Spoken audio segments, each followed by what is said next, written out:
Hello, my name is Gabriella Hickman, and today I'll be presenting to you on hydroponics. So what is hydroponics? Hydroponics is growing produce without actually using soil. So it's just growing in a nutrient solution, which usually includes water and then the minerals and nutrients important for growing plants. Usually this takes place inside greenhouses so you can control environments and decrease stresses so the plants can grow more effectively. There are 6 different types of hydroponics. The first one is called a drip system.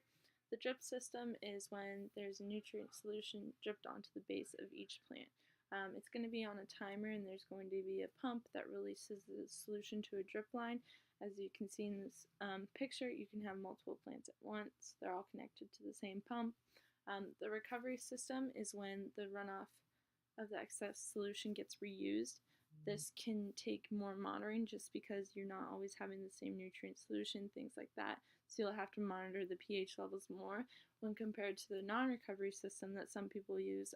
It doesn't collect the runoff, so it is going to be a little bit more costly because you're using more solution, but it's just going to be a different solution going through, and you're not going to collect the runoff. An aeroponic system is the next one. It's when the plants are suspended in the air, so they'll be hanging and the roots will also be in the air as well. But the roots are misted with the nutrient solution, so when the timer goes off, it'll go off for a few seconds just so it gets fully hydrated, and then it'll go off for a few minutes and then go on again repeatedly. But this one, the plants must stay hydrated. It's pretty easy for them to dry out, so it's really important that they don't. But as you can see here, the hang, it can be effective as well. But just make sure they stay hydrated because once they dry out, they're pretty much done for. The ebb and flow system is when the plants are in a grow tray. They can have a growth medium around them as well. That's when something that isn't soil, such as rocks or gravel or something like that, is a growth medium. But the tray is flooded with the nutrient solution and then drains right back out again. So there's a little reservoir underneath and it's just going to go in and out repeatedly. And it's just going to be reused nutrient solution. The wick system is basically like wick as in a candle wick, basically, but it's going to be connected to both the plant and then the base nutrient solution. It's going to be absorbed into the wick, which will then allow it to be absorbed by the plant itself from the wick. It's not very effective in larger plants just because they need a lot more water, but it does not require a timer, electricity, or anything like that. It's pretty easy and straightforward. The plant just soaks it in and it does it all on its own. Water culture is when the plants float on the nutrient system, so they're usually on a little piece of styrofoam or something like that, and only the roots are actually in the nutrient solution, and they're going to be in there 24/7. But they aren't drowned out because there's air bubbles in the water or nutrient solution, and so the air bubbles allow the plant to still receive oxygen. It just doesn't take up too much space or anything like that. So they're still receiving oxygen and they're not being drowned out either. Finally, the last hydroponic system is nutrient film technique, also known as NFT. So this is when the plants are suspended above a channel. It's going to be tilted and the nutrient solution will flow by, and the roots are suspended into the solution and they're going to absorb it as it goes by. So this one, the solution is also reused and it goes by. It's also better among smaller plants just because they're absorbing and they don't need as much water. But they're all pretty straightforward, easy to use. There's a lot of different variations among them. The history of hydroponics was actually first spotted and evidenced in Babylonia, and that was around 600 to 500 BC. There's also evidence in Egyptian hieroglyphs of papyrus being used as like a growing medium for water culture, so it was pretty common back then still. There are different variations of what we have today. And then it wasn't until the 1600s that widespread use of greenhouses in Europe appeared. So that's a pretty big jump, and it's thought to be because of the Dark Ages. So all the sciences they had were all disappeared because of the Dark Ages, so they had to rediscover and rework on hydroponics. So it wasn't until the 1700s where greenhouses appeared in the US, particularly in Boston. And then in the 1900s, greenhouses were improved with electricity. So this is when timers came into place, pumps, and you could actually keep it warm and things like that. So originally, like the first hydroponics that were most visible where in China they had floating gardens, and this was around 1200s to 1300s. And then the Aztecs in Mexico City actually built artificial gardens as seen in the picture, and this is because they were in a dry area and didn't have great farming land, so they basically made hydroponics for this. And then it wasn't until the 1980s where there was a new interest in hydroponics and became more popular. But hydroponics can actually be very costly. Just the startup price is a lot because of all the equipment and things needed for it. But a vertical hydroponics farm is probably around $16 million, give or take. Like, it could be a lot greater or a lot smaller based on what you do. So the prices vary based on the crop. So what type of plants are you growing? The technology, are you going to use renewable energy sources, which are probably going to cost more, but they will be better for the environment. It's all based on what you want. How big are you going to make your farm?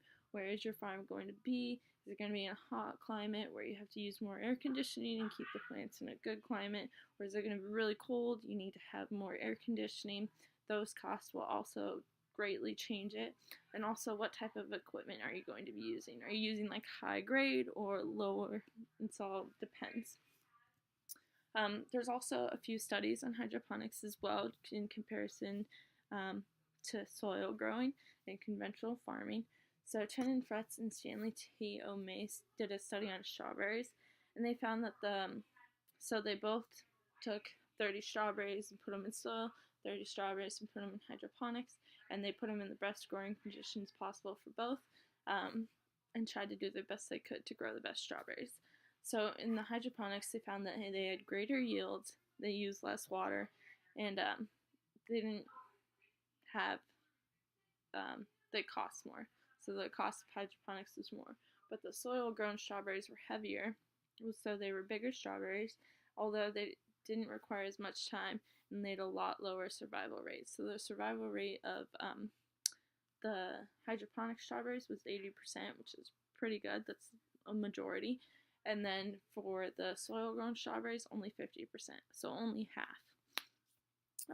They also, in the study, found that there was more vitamin C in the hydroponic strawberries than there was in the soil-grown strawberries, so you could be getting better minerals in produce through hydroponics, but they're not going to be as big. So there's also a study done by Barbosa, and he focused more on energy, water, and land requirements, so what is needed for hydroponics. And they found that hydroponic yields were higher, and they used a higher usage of energy. So this was in Arizona, and they were looking more at lettuce and things like that. So of course the energy is going to be higher because of location, but the conventional farming had a much higher use of water. There's a lot of advantages that go with hydroponics. So it allows you to grow plants in almost any environment, so warm, cold, anywhere. You can also grow crops throughout the year, and then it creates a greater yield, and then you also are producing a better quality, as seen with like the vitamin C in the strawberries. You can also move the plants anywhere you want, so if they need to be moved for any reason or anything, you can move them instead of being stuck with crops in the same place all the time. It also decreases the use of land. You can do vertical farming, so it allows it to get bigger instead of growing out and using more land. There's also limited pesticide use just because of the controlled environment, and also the soil kind of harbors certain bacteria and pests. There's also a lot less water usage, and then water usage can also lead to runoff with conventional farming, but this limits the runoff and therefore decreases the risk of the land as well. So there are also a lot of disadvantages that go with hydroponics. The main one is cost. Is the cost really worth it? It's a lot of money. It also requires a lot of constant monitoring and supervision, so you always have to make sure the pH level is correct, your plants are doing okay, and with crops you don't have to do it quite as much. You also have to have more education. You need to know more about plant growth and chemicals, and it's also dependent on power and electricity, so more energy uses, and it's not quite as effective with larger plants. There's a higher risk of water-based microorganisms since that's what you're using. Disease can spread easily since they're all really close together and there's fluids and things like that. And then the plant can die quickly if a failure in the system occurs. So if there's a power outage, your plants are done for. And they're going to dry out and die really fast and easily. But finally, the future of hydroponics. They can provide fresh produce in desolate areas, so in space, in deserts. You can have healthy foods year-round, and there's fresh foods in urban areas. So I think we do need to influence hydroponics more often, especially in agriculture. We can make agriculture more available in urban places. We can spread fresh foods everywhere, but I also think conventional farming is just as important, especially the economic aspect and how much food supply it provides for our agriculture today. And these are my resources. Thanks. Have a great day.